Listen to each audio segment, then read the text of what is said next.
तो चलिए फ्रेंड्स, आज की वीडियो हम बात करेंगे भारतीय दंड संहिता के उन प्रावधानों को जिसमें हम लोग जानते हैं कि दफ़ा 302, दफ़ा 304, 306, 307, 308 की धाराएं क्या थीं। हम लोग भारतीय दंड संहिता के अंतर्गत इसको पढ़ चुके हैं और बाकायदे जानते हैं। ये सभी के दिमाग में रटा हुआ है कि धारा 302 माने हत्या और मर्डर की बात करता है, धारा 304 आपराधिक मानववध की बात करता है, धारा 306 आत्महत्या के लिए प्रेरित करने को कहा जाता है, धारा 307 हाफ मर्डर को कहते हैं, धारा 308 आपराधिक मानववध करने का प्रयत्न को कहते हैं। तो हमने इन सब को पुराने कानून में पढ़ चुके हैं। अब हमारे पास नया कानून आ गया है, भारतीय न्याय संहिता। तो भारतीय न्याय संहिता के अंतर्गत, जिसको हम शॉर्टकट में BNS बोलते हैं, तो BNS में इन सारी धाराओं को जानना जरूरी है। मान लीजिए कहीं पर हत्या होती है तो अब हम BNS को जो नया FIR दर्ज होगा उसके अनुसार BNS की धारा लगेगी। तो अगर उसमें लिख कर आ गया धारा 103, तो हम अगर वीडियो नहीं देखे रहेंगे तो हम समझ ही नहीं पाएंगे कि एक कौन सी नई धारा आ गई। तो इसलिए मैं वीडियो बनाने का मेरा पर्पज़ यही है कि आपको BNS की धाराओं को अध्ययन होना चाहिए, जानकारी होनी चाहिए कि BNS की धाराएं कौन कौन सी है और किन अपराधों में लगाई जाती हैं। तो समझ गए बात, उद्देश्य। चलिए दोस्तों, वीडियो को शुरू करते हैं। उसके पहले अगर मेरा निवेदन है कि अगर आप मेरे चैनल पर नए हैं तो प्लीज़ मेरे चैनल को सब्सक्राइब जरूर करिएगा। तो चलिए, आज की वीडियो में हम पहली धारा की बात करेंगे, धारा 302 IPC का। तो BNS में एक कौन सी धारा बन गई है, तो धारा 103। याद रखिएगा, आज से कभी भी धारा 103 अब BNS में मर्डर यानी हत्या की बात करती है। हत्या के दंड का प्रावधान धारा 103 में दिया गया है। तो कहीं भी अब FIR नया मिलेगा, अगर उसमें 103 BNS लगा है तो आप उसको जान लीजिए कि हत्या की बात करता है, मर्डर की बात करता है, दंड की बात करता है, हत्या के लिए दंड की बात करता है। ठीक। अब इसमें सज़ा की अगर बात की जाए तो इसमें अब 2 तरह के अपराधों को शामिल कर दिया गया है। तो पहले नंबर में हत्या की अगर बात है, हत्या हुई है तो उसमें मृत्युदंड या आजीवन कारावास।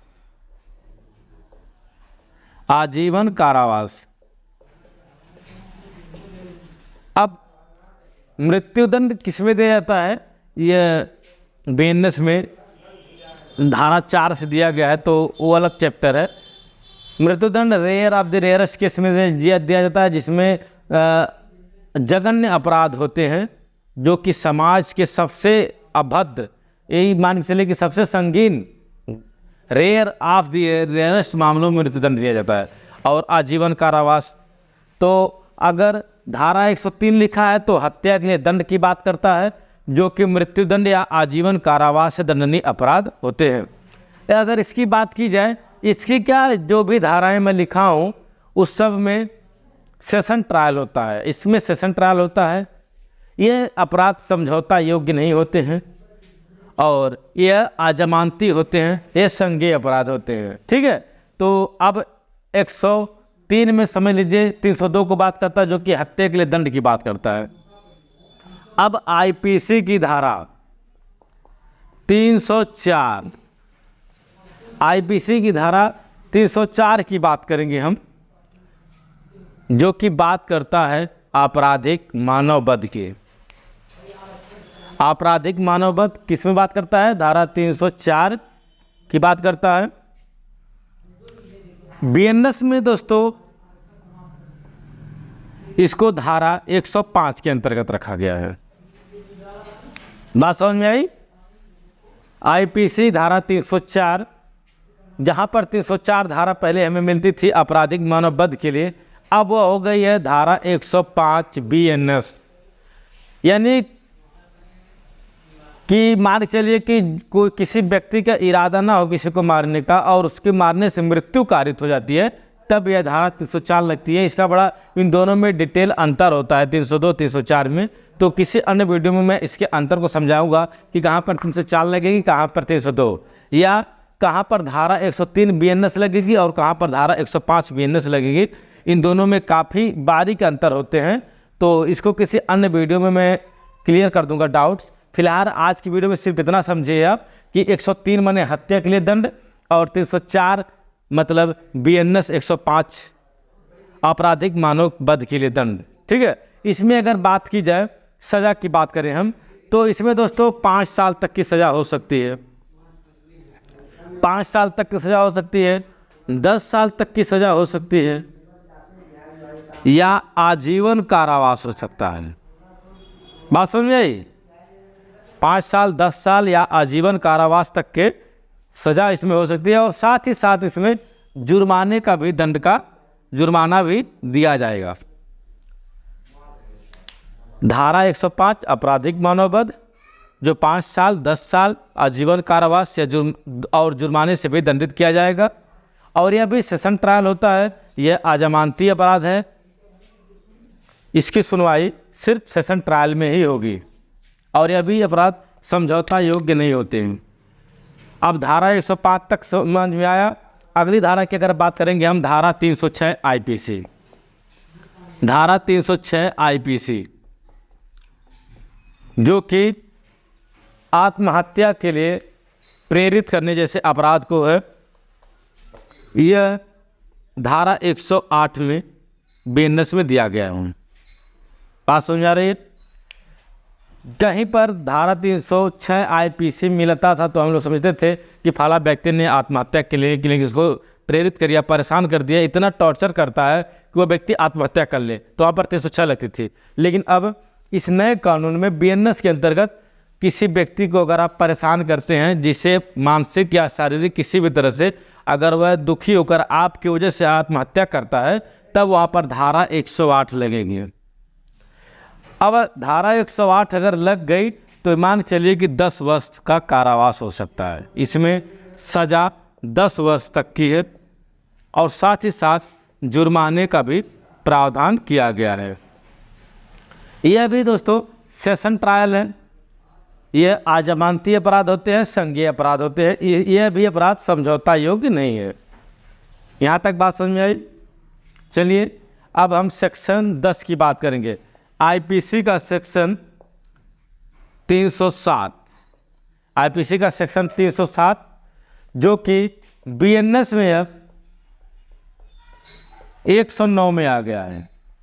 हाफ मर्डर, कोई व्यक्ति किसी व्यक्ति को मारने का प्रयास करता है लेकिन वो मरता नहीं है, उसके प्रभाव से बच जाता है। जैसे गोली फायर किया, बंदूक से फायर किया और बच गया, तो वहाँ पर 307 लगता था, जो कि अब नए कानून BNS में 109 लगेगा।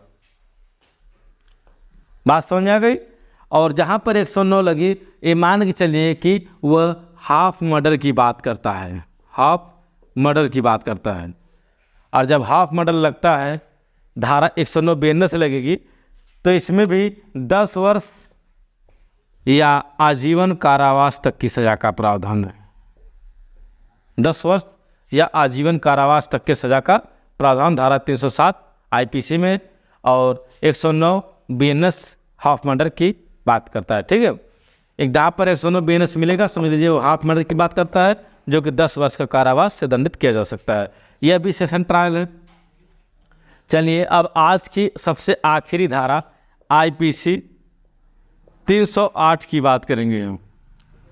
308 की, इसके बाद मैं एक ऐसी धारा बताऊंगा मॉब लिंचिंग के बारे में अभी थोड़ी देर में इस वीडियो में, तो इसको देखिए हम पहले।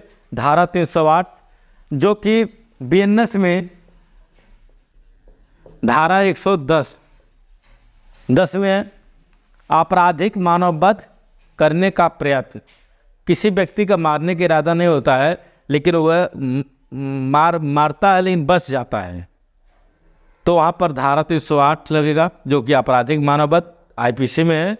अब 110 BNS में आ गया है आपराधिक मानव वध। किसी व्यक्ति को आपने इतना लाठियों से चोट पहुँचाया कि वह बेहोश हो गया हो, तब धारा 110 लगती है। इसमें दोस्तों 3 वर्ष तक की सज़ा, 3 वर्ष से लेकर के 7 वर्ष तक की सज़ा का प्रावधान किया गया है। 3 वर्ष से 7 वर्ष तक की सज़ा का प्रावधान है, और साथ ही साथ जुर्माना भी है। यह भी सेशन ट्रायल है, गैर जमानती अपराध होते हैं, यह भी समझौता योग्य अपराध नहीं है। तो यहाँ तक बात समझ में आई। धारा 302 जहाँ भी मिले, पहले 302 था, अब धारा 103 हो गया है, हत्या के लिए दंड। आईपीसी की धारा 304 आईपीसी में थी, अब बीएनएस में धारा 105 आपराधिक मानव वध के लिए दंड है। आईपीसी की धारा 306 पहले थी, अब हो गई है बीएनएस में धारा 108 आत्महत्या के लिए प्रेरित करना। धारा 307 आईपीसी में था, अब बीएनएस में धारा 109 हाफ मर्डर के लिए हो गया। आईपीसी की धारा 308 आपराधिक मानव वध करने का प्रयत्न है, जो कि बीएनएस में धारा 110 हो गया। तो यहाँ तक बात समझ में आ गई। तो चलिए, आज की वीडियो आपको कैसे लगी कमेंट करके जरूर बताइए। ऐसे वीडियो देखने के लिए आप मेरे चैनल पर बने रहिए। चलिए दोस्तों, मिले किसी अन्य वीडियो तक ले, जय हिंद।